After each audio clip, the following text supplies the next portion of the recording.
ফলের প্রত্যাশা করা উচিত নয়। ভগবান শ্রীকৃষ্ণকে তুষ্ট করার জন্য কৃষ্ণ ভাবনায় ভাবিত হয়ে সমস্ত প্রকার কাজকর্ম করা উচিত। কি উচিত? ভগবান শ্রীকৃষ্ণকে তুষ্ট করার জন্য কৃষ্ণ ভাবনায় ভাবিত হয়ে সমস্ত প্রকার কাজকর্ম করা উচিত। বহু কষ্ট স্বীকার করে অথবা অসীম সৌভাগ্যের ফলে অর্জিত সম্পদ কিভাবে তার ব্যয় করতে হয় কৃপণ তা জানে না।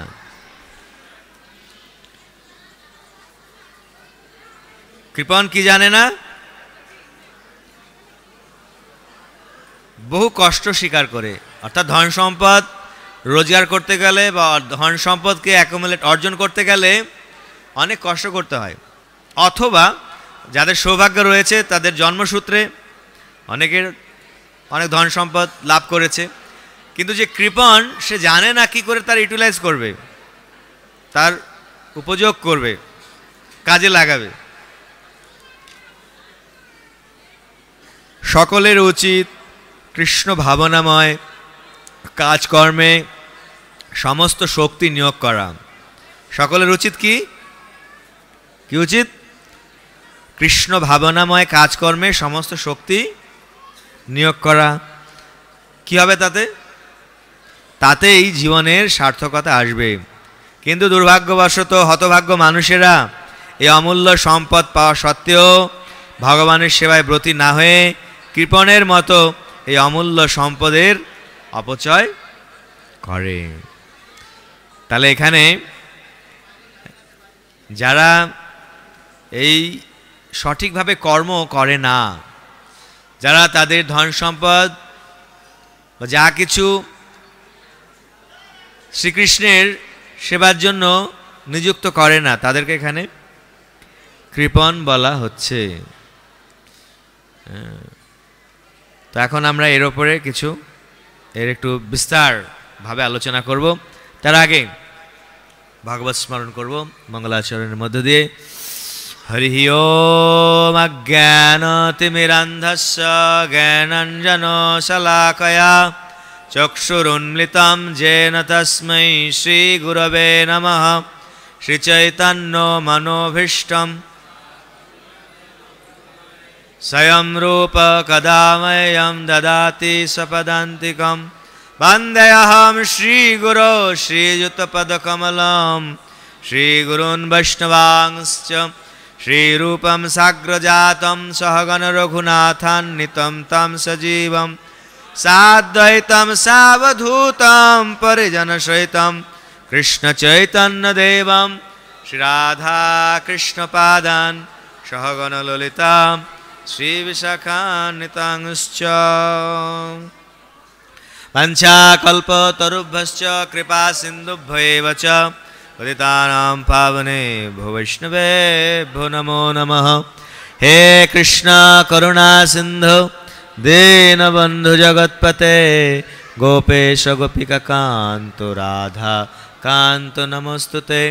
तप्त काञ्चन गौराङ्गी राधे वृन्दावनेश्वरी विश्वभानुसुते देवी प्रणमामि हरिप्रिये। नमो महावदन्नाय कृष्ण प्रेम प्रदयते कृष्णाय कृष्ण चैतन्य नाम्ने गौरत्रिषे नमः। जय श्री कृष्ण चैतन्य प्रभु नित्यानंद श्री अद्वैत गदाधर श्रीवासदि गौर भक्त वृंद। सकले बोलुन हरे कृष्णा कृष्णा कृष्णा हरे हरे हरे राम राम राम हरे हरे। তাহলে দূরে নহি অবরম কর্ম বুদ্ধি যোগ ধনঞ্জয়। ভগবান আমাদের বুদ্ধি দিয়েছেন। ভগবান কি দিয়েছেন? বুদ্ধি, ইন্টেলিজেন্স। সেজন্য এই বুদ্ধিকে কি করে প্রয়োগ করতে হয় আজকের এই শ্লোকে ভগবান বলছেন, দূরে নাহি অবরম কর্ম বুদ্ধি যোগ ধনঞ্জয় বুদ্ধো শরণমাণিচ্ছ কৃপণা ফলহেতবঃ। হে ধনঞ্জয়, বুদ্ধিযোগ দ্বারা ভক্তির অনুশীলন করে সকাম কর্ম থেকে দূরে থাকো। সকাম কর্ম, কাম মানে কামনা বা বাসনা, ইচ্ছা, চাওয়া পাওয়া। সকাম, আমি এটা চাইছি, আমি এটা করলে আমার সুখ হবে, সকাম। আমি এটা করব, এর মাধ্যমে এই ফল প্রাপ্ত হব এবং আমি সুখী হব। আমি সুখী হব মানে আমি মানে কি? অজ্ঞান অবস্থায় এই শরীরটাকে মনে করছি আমি। যে শরীর কতগুলো ইন্দ্রিয় দিয়ে তৈরি। শরীর কি দিয়ে তৈরি? ইন্দ্রিয়, পঞ্চ কর্মেন্দ্রিয়, পঞ্চ জ্ঞানেন্দ্রিয়, আর সূক্ষ্ম ইন্দ্রিয় কি? মন। তাহলে পঞ্চ কর্মেন্দ্রিয় কি কি বলো? চক্ষু, এটা তো জ্ঞানেন্দ্রিয়। হ্যাঁ, বাক, কথা বলছি, বাক, পানি, হাত, পাদ, পায়ু আর উপস্থ। আর পঞ্চ জ্ঞানেন্দ্রিয় চক্ষু, কর্ণ, নাসিকা, জিহ্বা আর ত্বচা, ত্বক। তাহলে এই যে এইগুলো ইন্দ্রিয়, তো এইগুলো যাতে সুখী হবে কিভাবে, সেই জন্য কর্ম যারা করছে তাদেরকে বলা হয় সকাম কর্মী। তাহলে বিচার করলে দেখতে পাবো জগতে সকলেই প্রায় সকাম কর্মী। যাদের ভগবত তত্ত্ব জ্ঞান নেই, অর্থাৎ এটা জানে না যে আমি এই ইন্দ্রিয় নই, ইন্দ্রিয়ের সমন্বয়ে যুক্ত যে শরীর আমি নই। আমি কি হাত, যেটা কর্মেন্দ্রিয়, আমি হাত। কি বলা হয়, কি বলা হয় মাতাজি বলুন? ওই যে, হ্যাঁ আপনাকে বলছি, না এই যে এইদিকে দিক, হ্যাঁ হ্যাঁ আপনাকে, হ্যাঁ আমরা কি বলি? আমি হাত না আমার হাত, কোনটা বলি? আমার হাত। This is my hand, not I hand, my hand, আমার হাত। দিস ইজ মাই হেড, আমি মাথা বলি না তো, তাহলে আমার মাথা। তাহলে হু অ্যাম আই, আমি কে? এই প্রশ্ন স্বাভাবিকভাবে আসে, তাই না? তাই জন্য আমরা যদি দেখি আমি মাথা নই, আমি চোখ নই, আমি কান নই, আমি নাসিকা নই, জিহ্বা নই, ত্বক নই, আমি হাত নই, পা নই, এটাকে বলা হয় অথা তো ব্রহ্ম জিজ্ঞাসা, যে আমি তাহলে কে? অতঃ ব্রহ্ম জিজ্ঞাসা, আমি কে? তাহলে আমি যদি এই শরীরটাই না হয়, তাহলে আমি তো কিছু তো একটা। তো শাস্ত্র, বেদ, বেদান্ত, উপনিষদ সমস্ত জায়গায় বলা হচ্ছে আমি হচ্ছি আত্মা। আত্মা বা আত্মা, লোকে বাইরে স্বাভাবিকভাবে আত্মা বলে। আত্মা কে যখন মারা যায় বলে কি দেহ ছেড়ে চলে গেল, ওই তো অমুক ব্যক্তি দেহ ছেড়ে চলে গেল। তাহলে দেহ বা শরীরের যে মূল যে দেহি, সেটা হচ্ছে আত্মা।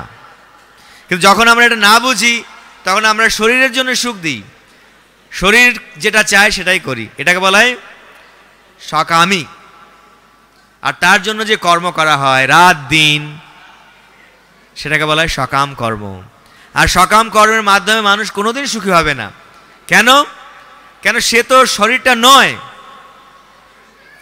আমি যদি খাঁচা আছে আর একটা পাখি আছে, ঠিক আছে, কারা কারা পাখি পুষেছে? আগেকার দিনে সবাই পাখি পুষতো, টিয়া পাখি, তারপরে আর কি কি সব, কাকাতুয়া, আর কি পাখি পোষে? হ্যাঁ, ময়না।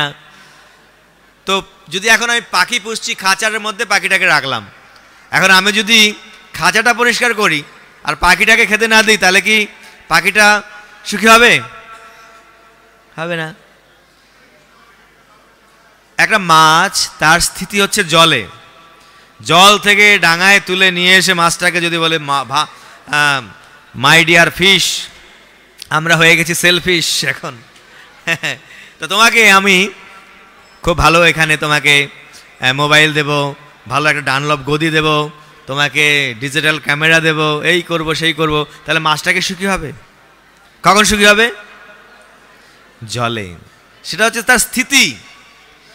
সেরকম খাঁচা পরিষ্কার করলে যেরকম পাখিটাকে বাঁচানো যাবে না, পাখি সুখী হবে না, সেরকম শরীরের যতই আপনি যত্ন নিন না কেন, শরীরের সুখের জন্য দিন রাত যতই কঠোর পরিশ্রম করি না কেন, আমি পূর্ণরূপে সুখী হতে পারবো না। কেন? আমাকে বুঝতে হবে আমি এই শরীর নই। ইংরেজিতে কি বলে? ইংরেজিতে আজকাল লোকেরা বাংলা বোঝে না বেশি, ইংরেজিতে বললে বুঝবে।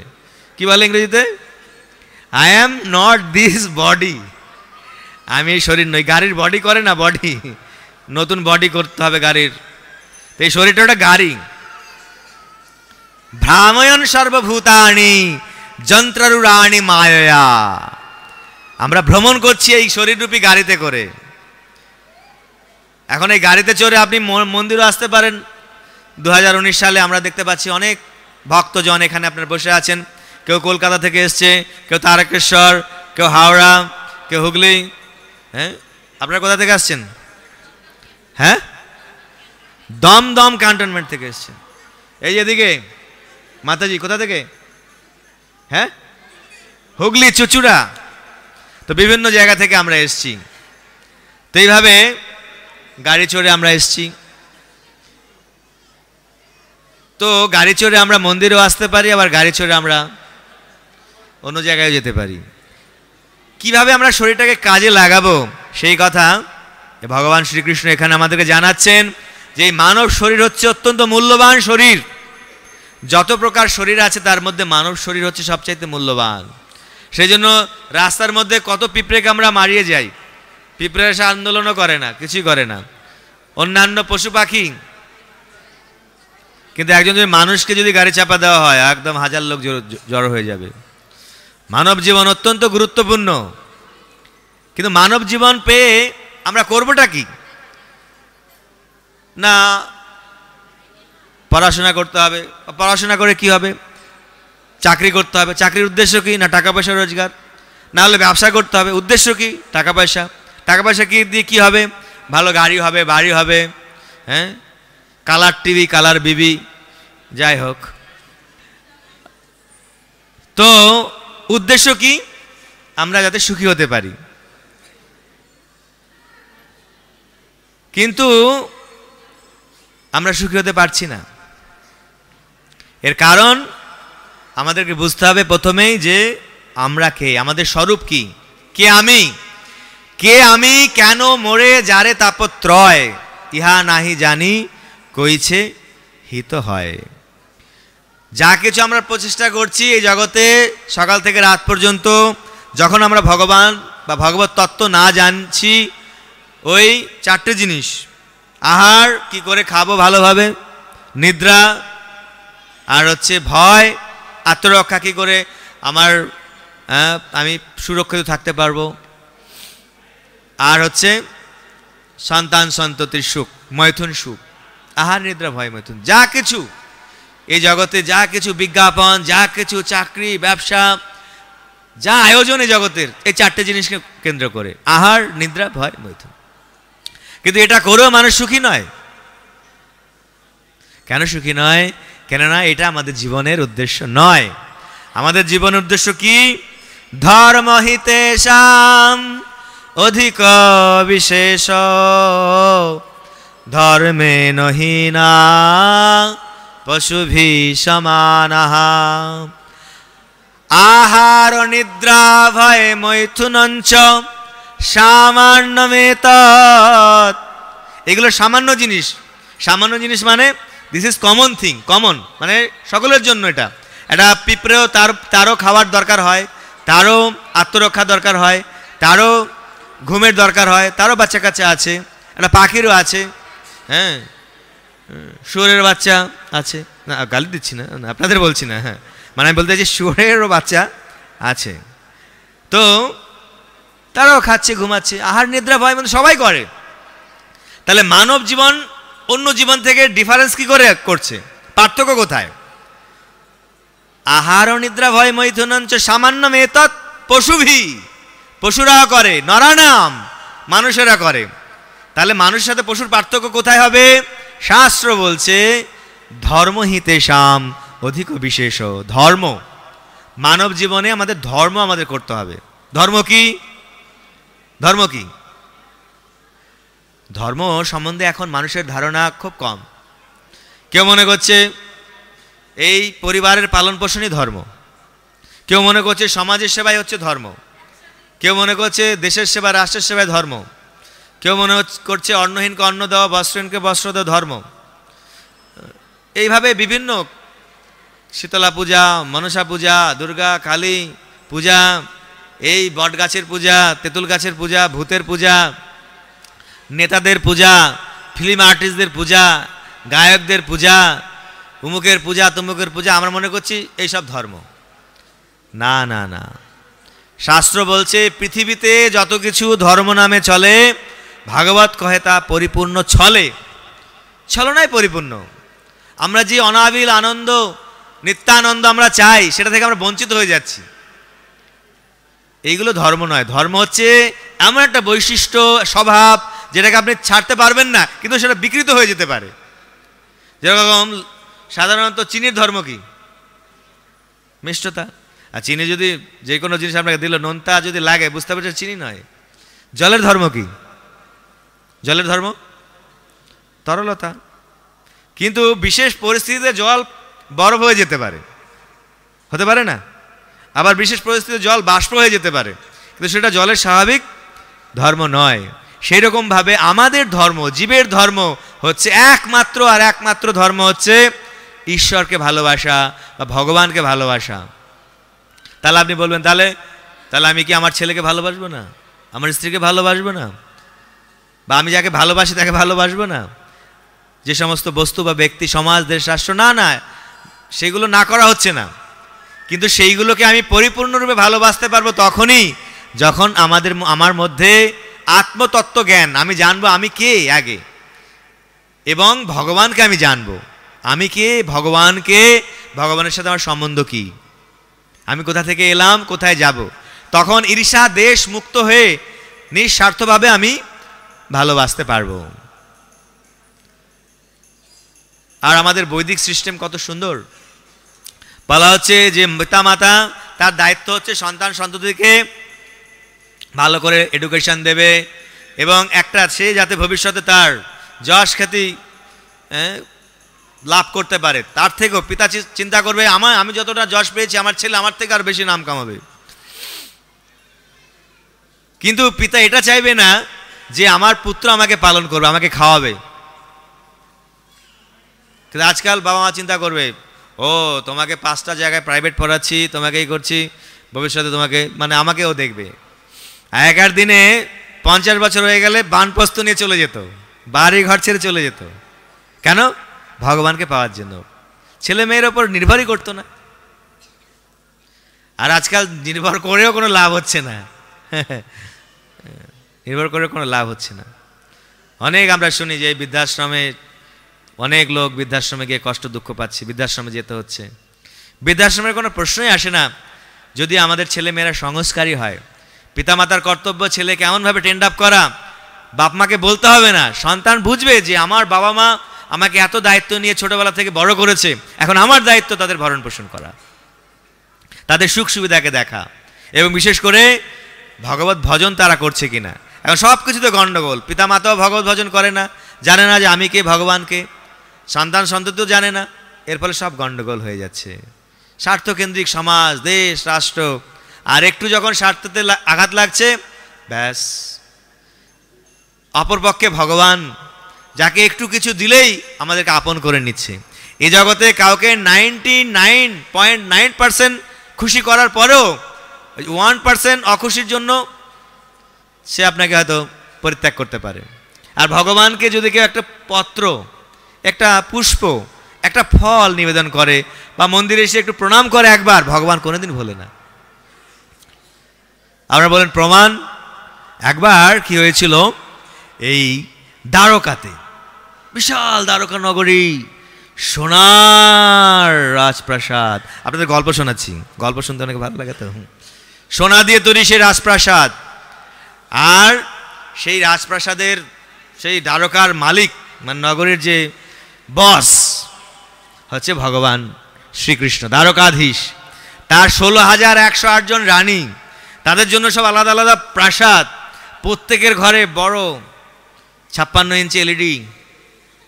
হ্যাঁ না, তখন এসব ছিল না। কিন্তু যা কিছু দরকার সুন্দর, সেখানে রান্নার কিচেন রুম একদম পরিপাটি, সেখানে সুন্দর কি বলে সোফা, সেখানে বসার আসন, সেখানে একটা অন্দরমহল, বাইরে একটা মহল, সেখানে বাইরে থেকে মহিলারা ভেতরে থাকে, বাইরে আসে না তারা, আর ছোট পর্দা থাকে, ছোট্ট একটা কি বলে থাকে, যেখান থেকে সব কিছু দেখতে পারেন, বৈঠকখানা থাকে। যখন ভগবান কৃষ্ণ সবার সাথে বসে বৈঠকে, অনেক সময় তারা কোনো সময় একটা ঘর আছে আলাদা, ওইখানে গেলে দেখতে পায় না হয়তো, কিন্তু কিছু কিছু বাইরের কিছু কিছু ক্রিয়াকলাপ ভেতর থেকে তারা অবলোকন করতে পারে। সুন্দর সব সিস্টেম। তো সেইখানে খুব আনন্দময় জীবনযাপন ভগবানের। একবার নারদ মুনি গিয়েছিল, ভাবছে ভগবান শ্রীকৃষ্ণ, আরে উনি আর ভগবান কি করে হবে, এতগুলো বিবাহ করেছে, এদের কি ঠিকভাবে দেখা খাওয়া পড়া দিচ্ছে কিনা দেখি গিয়ে। তখন দেখতে গেছে ওর তো মাথা ঘুরে গেছে, অজ্ঞান হয়ে পড়ে যাচ্ছিল। যেখানে যাচ্ছে দেখছে ভগবান, কোথাও দেখছে ভগবান কৃষ্ণ সন্তানকে স্কুলে পাঠাচ্ছে, কোথাও দেখছে কারোর সাথে বৈঠক করছে, কোথাও দেখছে বিভিন্ন রান্নার কাজে হাত লাগাচ্ছে। মানে ভগবান এমন একজন ব্যক্তিত্ব, মানে যেটা কেউ করতে পারে না, ভগবান এটা করেন। তো নারদ মুনি আশ্চর্য হয়ে গেছিল, সব জায়গায় ভগবান, এই হচ্ছে ভগবান। অনেকে বলে ও কৃষ্ণ কেন ভগবান, আরে বাবা ভগবান এই জন্য যেহেতু উনি ভগবান, উনি যা করতে পারবে আমরা করতে পারবো, আর আমরা নকল করতে চাই। আমরা অনেক সময় অনেক অনেক বাবা সমাজে দেখা যায় লোকে জানে না ভগবান ভগবান বলে তাদেরকে বলছে। এখন নাকি শোনা যাচ্ছে এখন ভারতবর্ষে মোটামুটি মনে 55-56 জন যে নিজেকে ভগবান বলে ঘোষণা দিয়েছে, অথচ সুগারের রোগী, সুগারের পেশেন্ট, হ্যাঁ, মধুমেহ, বাংলাতে বলে মধুমেহ, অধরম মধুরম, মানে মধু আর আলাদা লাগবে না, ওর ভেতরেই মধুমেহ হয়ে আছে। কিন্তু আমাদের গোবিন্দ কৃষ্ণ দেখুন, নবযৌবনঞ্চ গোবিন্দমাদি পুরুষম তমহম ভজামি, নবযৌবনঞ্চ। ভগবানকে দেখেছেন কখনো বৃদ্ধ? নবযৌবন, 16 বছরের, 15+ সামথিং, অলওয়েজ কিশোর। রাধা কৃষ্ণ প্রাণ মোর যুগল কিশোর, জীবনে মরণে গতি আর নাহি মোর। তো কিভাবে এখন বৃন্দাবনে চলে গেলাম, আবার দ্বারকাতে ছিলাম আমরা।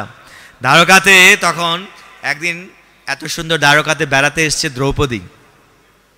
তো দ্রৌপদী এদিক ওদিক ঘুরছে, তো ভগবান কৃষ্ণ কাজ করছিলেন, হঠাৎ দ্রৌপদীকে দেখে ছুটে গেলেন, আরে দ্রৌপদী কখন এলে, কি ব্যাপার, কি রান্নাবান্না হবে ইত্যাদি ইত্যাদি, সব নানা রকম ব্যবস্থায় লেগে গেছেন।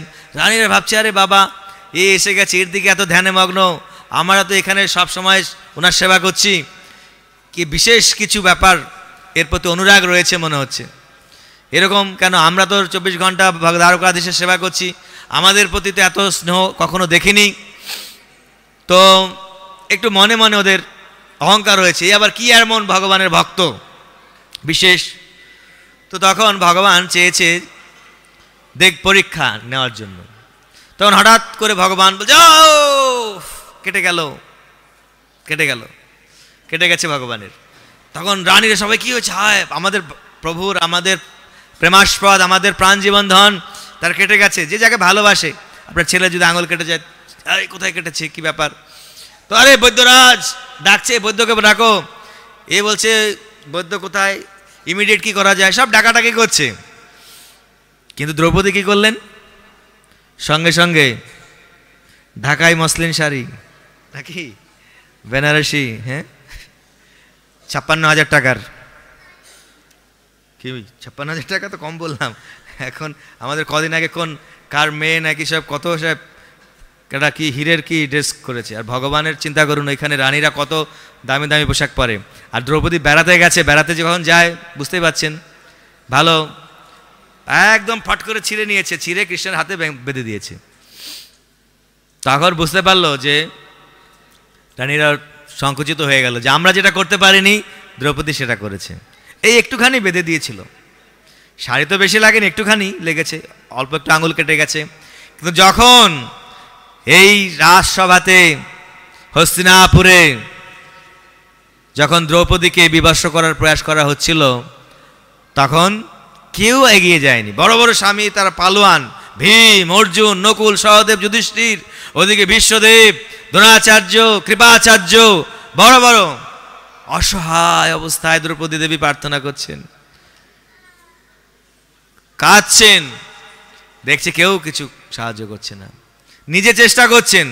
যখন দেখছে আর কিছু হচ্ছে না, তখন অগত্যা কি মধুসূদন, বলো কৃষ্ণচন্দ্র ভগবান কি, বলো রাধা মাধব অষ্টসখী বৃন্দ কি, দ্বারকাধীশ ভগবান কি। তো তখন হে দ্বারকাধীশ, তখন আরে কৃষ্ণ তো হৃদয়ে পরমাত্মা রূপে ছিল, কিন্তু যখন দ্বারকাধীশ বলেছে কি শোনা যায় একটু সময় লেগে গেছে, কৃষ্ণ দ্বারকাতে গিয়ে আবার ফিরে আসতে হয়েছে। কেননা ভগবান তার ভক্তের মনোবাঞ্ছা পূরণ করেন, ভক্তবৎসল ভগবান। শোনা যায় একটা ভক্ত ছিল, সে হচ্ছে বৃন্দাবনের, কি নাম যেন, ও একজন মুসলমান পরিবার থেকে এসেছিল। ও একটা দোকানে গিয়েছিল, পানের দোকানে গিয়েছিল পান কিনতে। সে গিয়ে দেখছে যে একটা ওইখানে পানের দোকানদারের পেছনে একটা ছবি, রস খান। তো এই ছবিটাতে দেখছে সুন্দর ছোট কৃষ্ণ ওইখানে খালি পায়ে, মানে ছোট বাচ্চা খালি পায়ে হাঁটছে, এরকম একটা দৃশ্য। তো এত সুন্দর লেগেছে, তো পানওয়ালাকে জিজ্ঞাসা করেছে যে এই ছেলেটি কে, বলছে এর নাম হচ্ছে কৃষ্ণ গোবিন্দ। বলছে খুব সুন্দর মিষ্টি দেখতে ছেলেটি, কিন্তু পায়ে জুতো নেই কেন? জয় রাধা মাধব অষ্টসখী বৃন্দ কি। তো বলছে পায়ে জুতো নেই কেন? ও আর কি বোঝাবে, বলছে এ তো কৃষ্ণ মানে ভগবান, এখন তো এটা তো উনি কখন লীলাবিলাস করেছেন। বলছে এত আমি বোঝাতে পারবো না, তোমার যদি এত দরদ থাকে তুমি একজোড়া জুতো দিয়ে দাও, ওনার জন্য নিয়ে আসো। আর সেই রসখান ওই কৃষ্ণের সেই বাল রূপ দেখে, বাল্য রূপ তাকে এত মনকে আকৃষ্ট করেছে, মনকে আকর্ষণ করেছে, মনকে হরণ করে নিয়েছে। সে তো পানওয়ালা খেয়ালি করে বলেছে ঠাট্টা করে, আর পরের দিন সে একজোড়া জুতো বানিয়ে নিয়ে চলে এসছে, ছোটো ছোটো জুতো। আর এসে বলছে আমি জুতো নিয়ে চলে এসেছি, এ কোথায় থাকে এর অ্যাড্রেসটা আমাকে বলো, দিয়ে আসবো। তখন বলছে যে তো বৃন্দাবনে থাকে।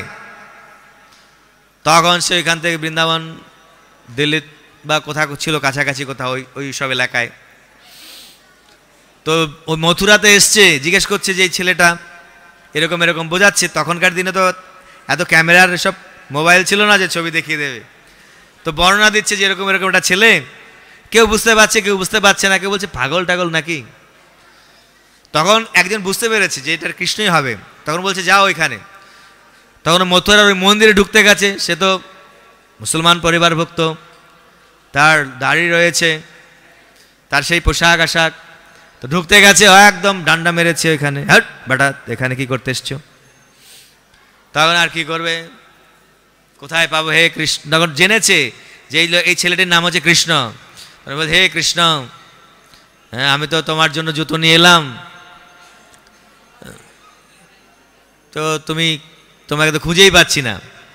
তো শোনা যায় কৃষ্ণ নাকি তখন বৃন্দাবন থেকে খালি পায়ে হেঁটে গেছিল ওর জন্য, কেন ও যেহেতু চেয়েছে যে ও মানে জুতো পরাবে, খালি পায়ে যদি না যায় জুতো পরাবে, জুতো থাকলে তো জুতো দেবে না।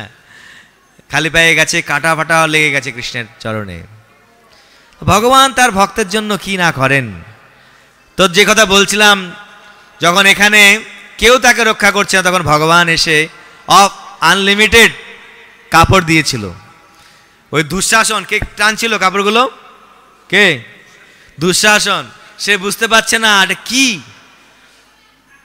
আমাদের প্রভু বলছিল না যে ইয়ে কি শাড়ি কে নারী, নারী কি শাড়ি, এটা শাড়ির ফ্যাক্টরি, এটা বুঝতে পারছে না এটাকে আমি কি টানছি। কেননা ভগবান যেখানে থাকেন, ভগবান হচ্ছেন অচিন্ত, অচিন্তম গুণস্বরূপম গোবিন্দম আদি পুরুষম। সেজন্য একটু ভগবানের সেবা করলে ভগবান আমাদের সর্বতভাবে ওনার কৃপা বর্ষণ করবেন। কিন্তু আমরা সেটা বুঝি না, আমরা এর কাছে দৌড়াই ওর কাছে দৌড়াই, রোগ ব্যাধি হলে ডাক্তারের কাছে তো যেতে হয়, কিন্তু ভগবানের উপর আমাদের বেশি নির্ভর করা উচিত। আর অনেক সময় অনেক ঠকে যায়। জ্যোতিষীর কাছে যাবে, ওর কাছে যাবে। হ্যাঁ, কিছু কিছু কিছু বিশেষ পরিস্থিতিতে প্রয়োজন থাকতে পারে, কিন্তু আমাদের জীবনের কেন্দ্রে ভগবানকে রাখা উচিত। যা কর্ম আমরা করব বুদ্ধির মাধ্যমে করা উচিত, যে এই কর্মটা ভগবানের জন্য করছি কি না। কিভাবে করব না, বাড়িতে যদি আমরা থাকি, বাড়িতে ভগবানের আলেখ্য রাখতে পারি, ছবি বা আলেখ্য, সেখানে ধূপ নিবেদন করতে পারি, আমরা একটা দীপ নিবেদন করতে পারি সকালে সন্ধ্যায়। যা খাবো, ভগবান যেটা চেয়েছেন, পত্রম পুষ্পম ফলম তোয়ম, নিরামিষ, সেটা ঠাকুরকে নিবেদন করে আমরা খেতে পারি। তুলসী বৃক্ষ লাগিয়ে বা বাড়িতে টবে তুলসী রেখে পরিক্রমা করতে পারি।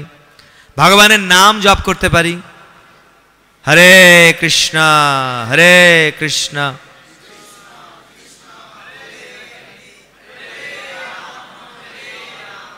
রাম রাম। কত সহজ, কত সহজ।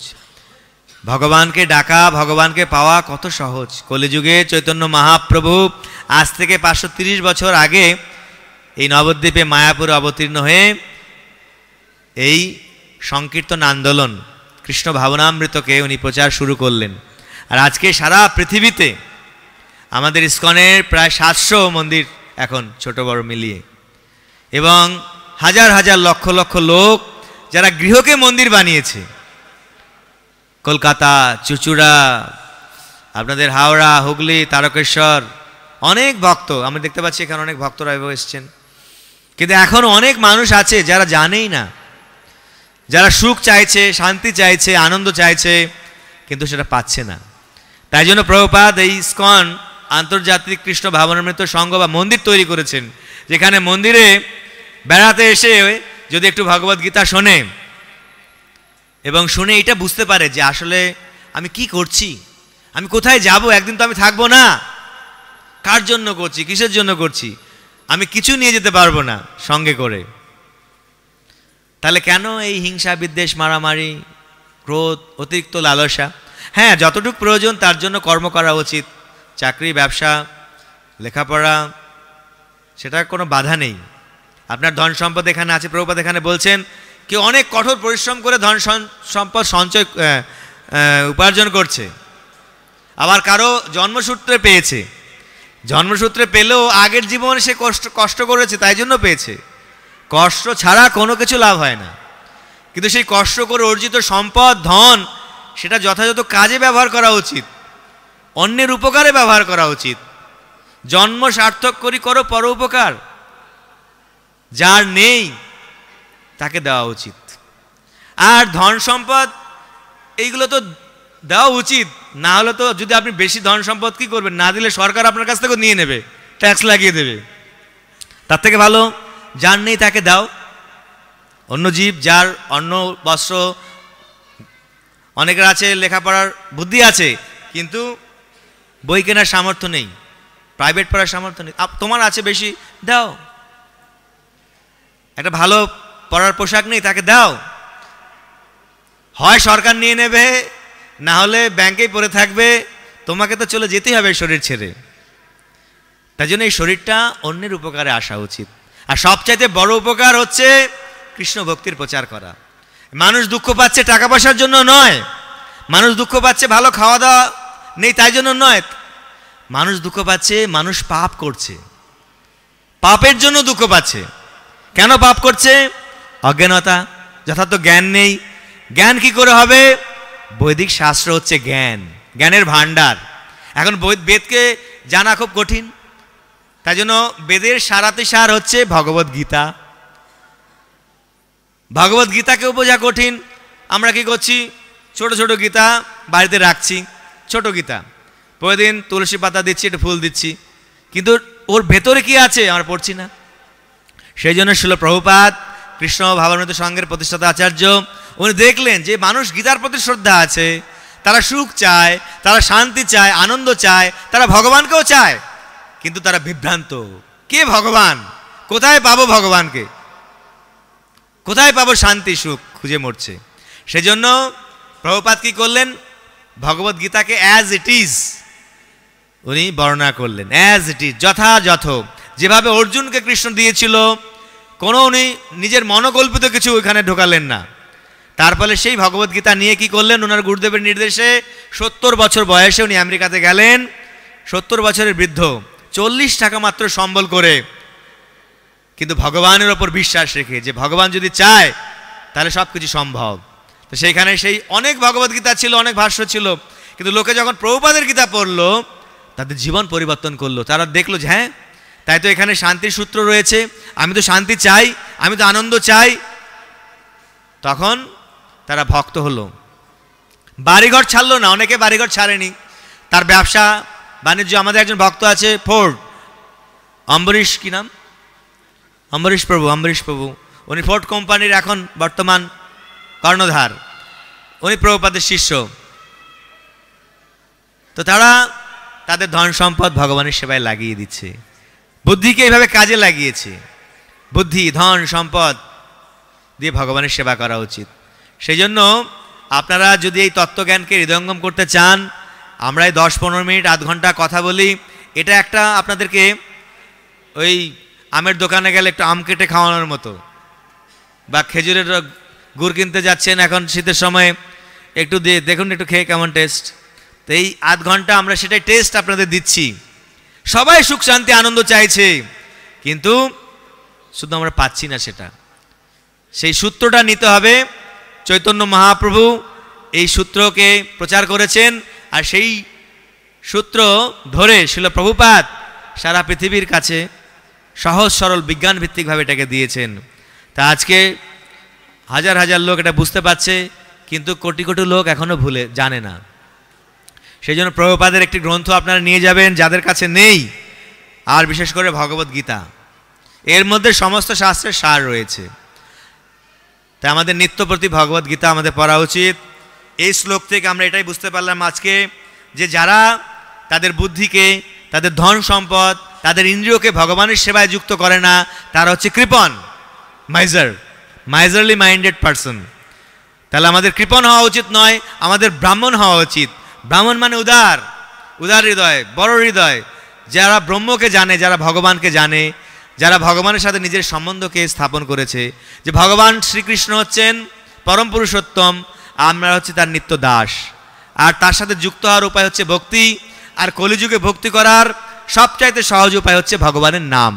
হরে কৃষ্ণ হরে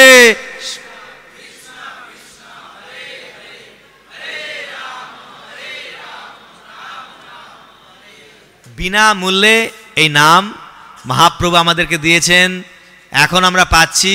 তো এখন কিছু বছর, অর্থাৎ আজ থেকে আরও 5000 বছর এই নাম বিনামূল্যে বিতরিত হবে এবং অনেকে গ্রহণও করবে। কিন্তু একটা সময় আসবে যখন কলির দাবানলে সবাই গ্রাসিত হয়ে যাবে। তাই জন্য বন্ধুগণ, আমাদের অনেক সৌভাগ্য যে আমরা এই ভারতবর্ষে আমাদের জন্ম হয়েছে।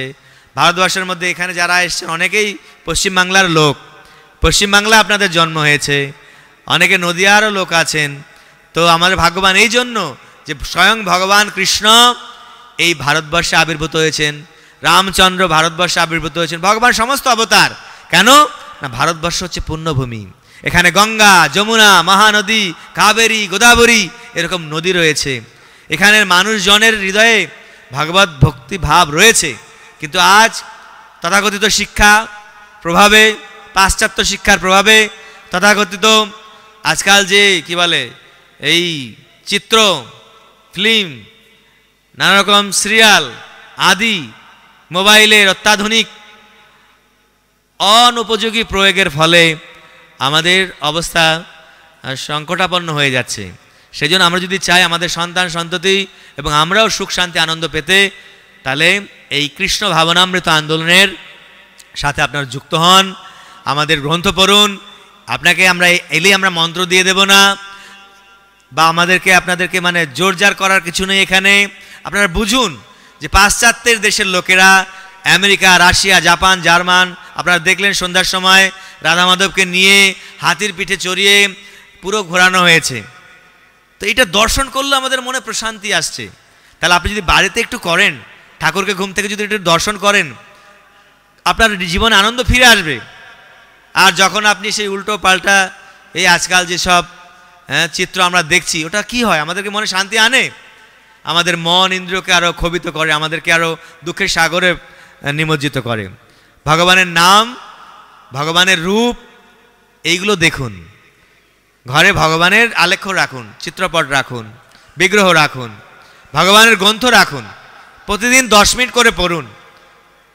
তো এই জন্য আমাদের সাধু সন্তরা, মহাত্মারা, শিল প্রভুপাদ অনেক কষ্ট করে এই কৃষ্ণ ভাবনামৃত সংঘ বানিয়েছেন। অনেক কষ্ট করেছেন প্রভুপাদ, রাত দিন খেয়ে না খেয়ে কত কষ্ট করেছেন, কত কষ্ট সহ্য করেছেন ভক্তদের। আমরা যখন প্রভুপাদ লীলামৃত পড়ি দেখি যে কিছুই আমরা যখন নতুন কিছু আমরা জানতাম না, গুরুকে কী করে সম্মান করতে হয়, গুরুদেব বাসন মাজছে, শিষ্যকে ঘুমাচ্ছে, কত রকমের। প্রভুপাদ এই মন্দির করতে গেলে জায়গা কেন রে, মন্দিরের সব সিমেন্ট বালি আনো রে, এত সহজ নয়, তাও করেছেন আমাদের জন্য। প্রভুপাদ চেয়েছেন আমেরিকাবাসীরা কৃষ্ণ ভক্ত হলে ভারতে এসে তারা যদি প্রচার করে, তবে গিয়ে ভারতবাসীদের টনক নড়বে যে আমরা পাশ্চাত্য লোককে নকল করছি, পাশ্চাত্যের মতো প্যান্ট পরবো, জামা পরবো, খাবো, ওই রকম বিচারধারা। আর পাশ্চাত্যের লোককে প্রভুপাদ ভারতীয় বিচারধারা দিয়েছেন। তারা শাড়ি পরছে, ধুতি পরছে, তারা নিরামিষ ঠাকুরকে নিবেদন করে প্রসাদ খাচ্ছে, ভারতীয় পুরো সংস্কৃতি কালচার তারা করছে। আর আমরা তাদের কালচার, যেটা তো ওরা পায়নি সুখ শান্তি, সেটা আমরা নিচ্ছি পাগলের মতো। আখকে মারাই করে রসটা নিয়ে নিয়েছে, ছোবড়া ফেলে দিচ্ছে, সেটা চুষছি আমরা পাশ্চাত্যের। আর তারপরে এমন হয়ে যাচ্ছে আজকাল কীরকম, আমরা কদিন আগে যাচ্ছিলাম কি বলে পুরীতে, তো প্লেনে এক ভদ্রলোক উঠেছে, দেখলাম তার এখানে জামা, জিন্সের জামা পরেছে, এখান দিয়ে ছেঁড়া, এখানে এই প্যান্টের 2-3 জায়গায় ছেঁড়া। হ্যাঁ, কী রে বাবা, প্লেনে চড়ছে তো ধনী লোক হবে নিশ্চয়ই, এই কি ছেঁড়া ছেঁড়া কিনে কি গরিব মানুষ নাকি? বলছে না না, এটা ফ্যাশন। এরকম ফ্যাশনের কারণ কি? তো হট করে বলছে এটা ভেন্টিলেশন, এটা ঠান্ডা বাতাস ঢুকবে। তো আমাদের ভক্ত আরেকজন ভক্ত বলছে যার ভেন্টিলেশন, তো ধুতি পরে তো অনেক ভেন্টিলেশন, এর থেকে বড় ভেন্টিলেশন কি আছে আর? হ্যাঁ, তো এই তো হচ্ছে অবস্থা। আজকে দেখুন শিল প্রভুপাদ সারা পৃথিবীতে এই ভারতীয় সংস্কৃতিকে প্রচার করেছে। হ্যাঁ, ভারতীয় সংস্কৃতি প্রভুপাদের জন্য ভারতবর্ষ প্রভুপাদের কাছে ঋণী। প্রভুপাদ অনেক কিছু করেছে। অনেকে বলে কি করছে ইসকন আন্দোলন, এই পাশ্চাত্যবাসীরা দেখুন। আর আজকে তাদেরকে বললো গোপনেও যদি আপনি গিয়ে বলেন একটা সিগারেট খাও, খাবে না। কত সুন্দর তাদের জীবন পরিচর্যা করেছে দক্ষিণ আফ্রিকার মতো লোকেরা, যাদের জীবনযাত্রা কীরকম ছিল। সেই জন্য বন্ধুগণ, মাতৃমণ্ডলী পিতৃমণ্ডলী যারা আমরা এখনও এতে যোগদান করিনি, অবশ্যই এই আন্দোলনের সাথে যুক্ত হন। আর প্রভুপাদের বইগুলো পড়লে আপনাদের জ্ঞানের পরিধি বাড়বে, বুঝতে পারবেন যে আমরা কেন ভক্তি করব, কেন কৃষ্ণের জন্য কর্ম করব। কৃষ্ণকে অনেকে বুঝতেই পারে না, অনেকে মনে করো কৃষ্ণ একজন রাজনীতিবিদ, কৃষ্ণ একজন লম্পট, জানে না কৃষ্ণের মতো এত দয়ালু কেউ নেই, যে মারতে গেল যে তাকে মায়ের পদ দিয়ে দেয়। এমন মাধব না ভজে মানব, কখনো মরিয়া যাবে। এত সুন্দর মাধব, যার রূপ দিয়ে সবাই আকৃষ্ট করছে। দেখুন, ভগবানকে দেখলে একটা হৃদয় নবিল আনন্দ। ভগবান এত দয়ালু, এত দয়ালু। ভগবানের কাছে কোনো ভালো মন্দ খারাপ বিচার নেই। কুবজার মতো ব্যক্তিকে গ্রহণ করছেন। কুবজা কি ছিল? এত কুবজা কিম কমনীয় রূপম, কি ছিল কুবজা এত সৌন্দর্য? 3টে বাঁকা পিঠের মধ্যে কুজ। ভগবান বললেন, আরে my dear lovely girl, sweet heart, হ্যাঁ কোথায় তুমি যাচ্ছ চন্দন নিয়ে? আমাকে কি একটু চন্দন দেবে? সে বলছে হোয়াই নট, কেন নয়, তুমি এত সুন্দর, এই চন্দন তো তোমার কপালে লাগানোর জন্যই এই চন্দনের সার্থকতা হবে, এসো। আর লাগিয়ে দিয়েছে। আর ভগবান কি করলেন? ভগবান সব বিজ্ঞান জানে। আজকাল আমরা বলছি এই আজকাল অ্যালোপ্যাথি ওষুধ খেয়ে খেয়ে বলছে হচ্ছে না, কি এখন বেরিয়েছে একটা কি প্রেশার, হ্যাঁ আকুপ্রেশার। তো ভগবান একটা এই সেখানে দিয়ে একটা আকুপ্রেশার করে দিলেন। আকুপ্রেশার এমন যেমন তেমন আকুপ্রেশার, একদম বিশ্ব সুন্দরী হয়ে গেছে সে কুবজা। বুঝতে পারছেন? সেটা ভগবান। এমনও মাধব না ভজে মানব, কখনো মরিয়া যাবে, কখন আমরা এই শরীর ছেড়ে দেবো কোনো ঠিক নেই। কোনো ঠিক আছে? কোনো ঠিক নেই। সেই জন্য কৌমারেং আচরিত প্রাজ্ঞ, প্রহ্লাদ মহারাজ 5 বছর থেকে এগুলো শুরু করেছেন, বন্ধুদের বলছেন তোমরাও করো, তোমরাও করো। তো তারা হচ্ছে বুদ্ধিমান, তারাই বুদ্ধিযুক্ত বলা হবে, যারা তাদের জীবনকে ভগবানের সেবায় যুক্ত করবে। এর জন্য বাড়িঘর ছেড়ে দিয়ে মন্দিরে চলে আসতে হবে এরকম নয়, বাড়িতে থেকেও করা যাবে। কেউ বাড়ি থেকে করছে, আবার কেউ চাইছে তার পুরো জীবন ভগবানের সেবা উৎসর্গ করে সারা পৃথিবীতে ভগবানের বাণী প্রচার করবে। তারা মন্দিরে চলে এসে ভগবানের প্রতি পূর্ণ সমর্পণ করছে। রাধা মাধব সখী বৃন্দ কি। তো এইভাবে সমস্ত সুযোগ শ্রীল প্রভুপাদ আমাদেরকে দিয়েছেন, কিন্তু আমরা দুর্ভাগা। প্রভুপাদ এই শ্লোকের এই অনুবাদের তাৎপর্য বলছেন যে কিন্তু দুর্ভাগ্যবশত হতভাগ্য মানুষেরা এই অমূল্য সম্পদ পাওয়া সত্ত্বেও ভগবানের সেবায় ব্রতী না হয়ে কৃপণের মতো এই অমূল্য সম্পদের অপচয় করছে। কৃপণ কাকে বলা হবে? যার জিনিস আছে কিন্তু ইউজ করছে না, একদম খাবার টাবার আছে ফ্রিজে রেখে দিয়েছে, খাবো না, কালকে খাবো, আর পচে যাচ্ছে তারপরে ফেলে দিচ্ছে। হ্যাঁ, সোনার গয়না আছে, প্রতিদিন শুধু গিয়ে দেখে, ইউজ করে না। অনেক টাকা আছে, দেখে, কৃপণ, কাউকে দেয় না। কৃপণ আছে অনেক। একটা লোক ছিল এরকম, গাছের ফল পরে নিচে পড়ে যাচ্ছে, আর বাচ্চারা ওখানে কুড়াতে যাবে, হ্যাঁ ছাড়ো এখান থেকে, লাঠি নিয়ে বসে আছে কৃপণ, কাউকে দেয় না। পরে সে যখন সেই টাকা পয়সা এরকম মরে গেল, মরে গিয়ে সেই বাড়িতে একটা সাপ হয়ে জন্মালো। সাপ হয়ে গিয়ে সেই আগেকার দিন তো মাটির তলায় পুঁতে রাখতো ধন সম্পদ, ওইখানে গিয়ে পাহারা দেয়। সাধু বাবা অনেক চেষ্টা করেছে, হরে কৃষ্ণ করো না, সাধু বাবা ছেলেটা বড় হোক, তারপর ছেলে বড় হয়ে গেছে, এখন তো করো না, ছেলেটার চাকরি পাক, চাকরি তো পেয়েছে, এখন তো করো। সাধু বাবা কতবার আসে আর যায় না, ছেলের এখন বিয়ে দেব, তারপরে ছেলের বিয়ে হলো না, একটা নাতির মুখ দেখবো, তারপরে নাতি হলো, এখন তো করো, নাতি এখন লেখাপড়া করছে, একটু দেখভাল করতে হয়, এরকম তার মরে গেল, এখন সাপ হয়ে এখানে পাহারা দিচ্ছে। সাধু বাবা হচ্ছে বিপদ, তো এই বেটাকে কি করে করা যায়? তখন ওই নাতিদের বলেছে, ওই সাপ দেখো তোমাদের ঘরে। নাতিরা জানতো না, আর তারপর নাতি আর ছেলে মিলে পিটিয়ে সাপকে তখন কি পটলডাঙ্গার টিকিট দিয়ে দিয়েছে, তখন তার ভালো হয়েছে। সেজন্য আমাদের সময়ের সদ্ব্যবহার করা উচিত। যে কোনো কাজ সময় থাকতে না করলে পরে আমাদের পস্তাতে হবে। সেই জন্য অতএব মায়ামোহ ছাড়ি বুদ্ধিমান, নিত্যতত্ত্ব কৃষ্ণ ভক্তি করুন সন্ধান।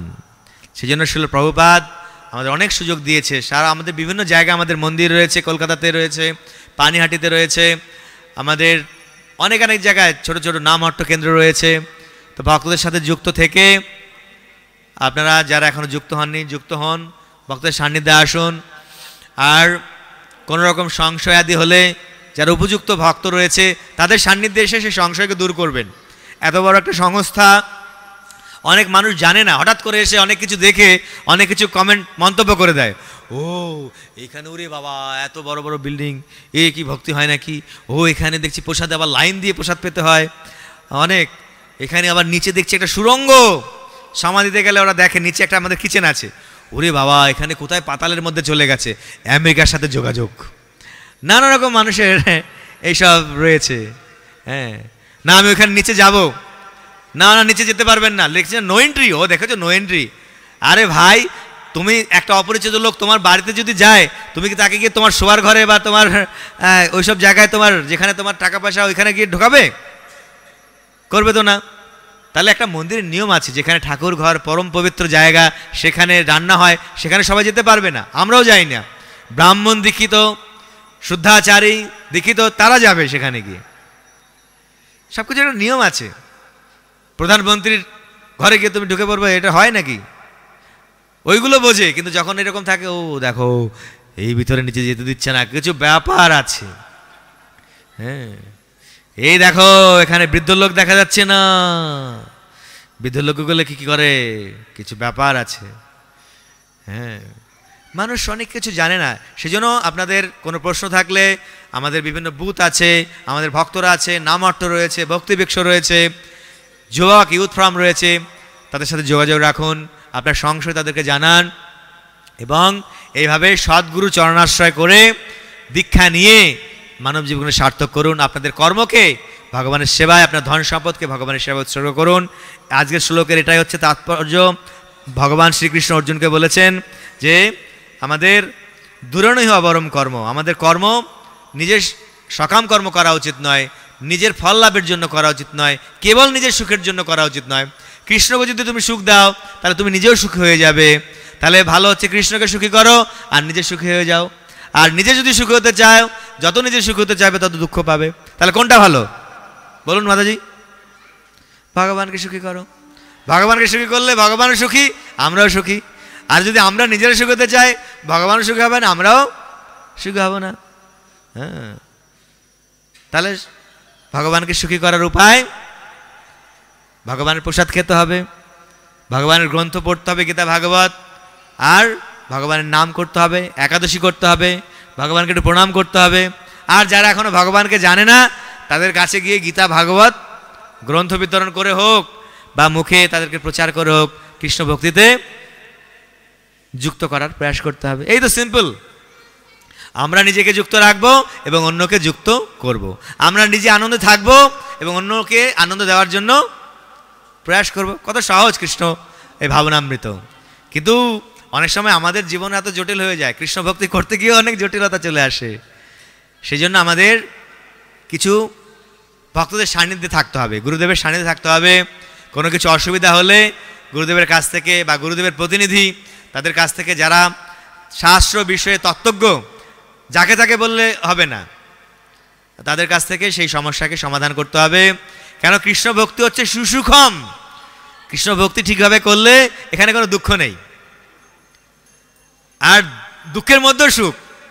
যে দুঃখ পাবো আমরা, সেটা দুঃখটাও ভক্ত মনে করছে যে তোমার সেবায় দুঃখ হয় যত, সেও সুখ। দুঃখ তো পেতেই হতো, কৃষ্ণকে না ভালোবাসলেও পেতে হতো। তার থেকে বরং কৃষ্ণকে ভালোবেসে দুঃখ পাই না, কি আছে? কৃষ্ণকে ভালোবেসে দুঃখ পেলে আমাদের চিরতরে দুঃখ নির্বাপন হয়ে যায়, আর দুঃখ পেতে হবে না। আর এই জগতের দুঃখ যদি কৃষ্ণকে বাদ দিয়ে করি, দুঃখ তো পাবোই, আর দুঃখ কোনোদিন সমাপ্ত হবে না। তাই জন্য আমাদের জন্য আর কয়েক মাত্র মিনিট বাকি আছে। আপনাদের যদি কারো কোনো প্রার্থনা থাকে, কোনো কিছু নিবেদন থাকে, আমাদের রাধা মাধব আমাদের জন্য আরও কিছু সময় দর্শন দেবেন। আজকের জন্য রাধা মাধব আশা সখী খুব সুন্দর শৃঙ্গার করেছেন, কেবলমাত্র আমাদের মনকে ওনার প্রতি আকৃষ্ট করার জন্য। এই রকমভাবে আমাদের ভক্তগণ সাজাচ্ছেন প্রতিদিন নিত্য নতুন নবনবায়ন মানরূপে রাধা মাধব আশা সখী, গিরিরাজ, আমাদের নরসিংহদেব, পঞ্চতত্ত্ব। চলুন আমরা একটু তাদের দর্শন করে আমাদের প্রার্থনা নিবেদন করি। আর উঠে দাঁড়িয়ে আপনারা ঠাকুরের সামনে 2 মিনিট কীর্তন করতে পারেন। এবং এরপরে যারা মায়াপুরে থাকছেন মন্দিরের কাছাকাছি বা মন্দিরের গেস্ট হাউসে, সকাল 4:30টায় মঙ্গল আরতি হবে, সেই সময় এসে মঙ্গল আরতি দর্শন করবেন। আবারও বলছি, যাদের কাছে কোনো গ্রন্থ নেই প্রভুপাদের, অবশ্যই একটি গ্রন্থ সংগ্রহ করবেন। আর যারা আমাদের ভক্তরা, যাদের কাছে গ্রন্থ আছে, তারাও এক বান্ডেল গ্রন্থ নিয়ে যান, তাহলে আপনার ওপর চাপ পড়বে, আপনি সেই গ্রন্থ অন্যকে দেবেন। কেননা এখন গ্রন্থ ম্যারাথনের মাস। একটি গ্রন্থ পেয়ে অনেকের জীবন আনন্দময় হতে পারে। সবাই বলুন হরে কৃষ্ণ হরে কৃষ্ণ কৃষ্ণ কৃষ্ণ হরে হরে, হরে রাম রাম রাম হরে হরে। তাই মায়াপুরে এসে যে আনন্দের এক ড্রপ, অল্প অল্প ড্রপ আপনারা পেয়ে গেলেন, সেই আনন্দকে সারা জীবন বজায় রাখার জন্য এইগুলো আপনারা করুন। আর যদি মায়াপুরে এসে আপনাদের কোনো কিছু মতামত, কোনো ভালো কিছু থাকে, আপনারা আমাদের বিভিন্ন জায়গায় আমরা শুনেছি লেখার অবসর আছে যে কোন জিনিসটা আপনাদের ভালো লেগেছে, আর কোনোটা যদি ভালো নাও লাগে, সেই বিষয়ে আপনারা যথাযথ জায়গায় আপনাদের বক্তব্যকে স্থাপন করতে পারেন, যাতে করে আমরা সেইগুলো আমাদের ভক্তরা আপনাদের সহযোগ দেবে।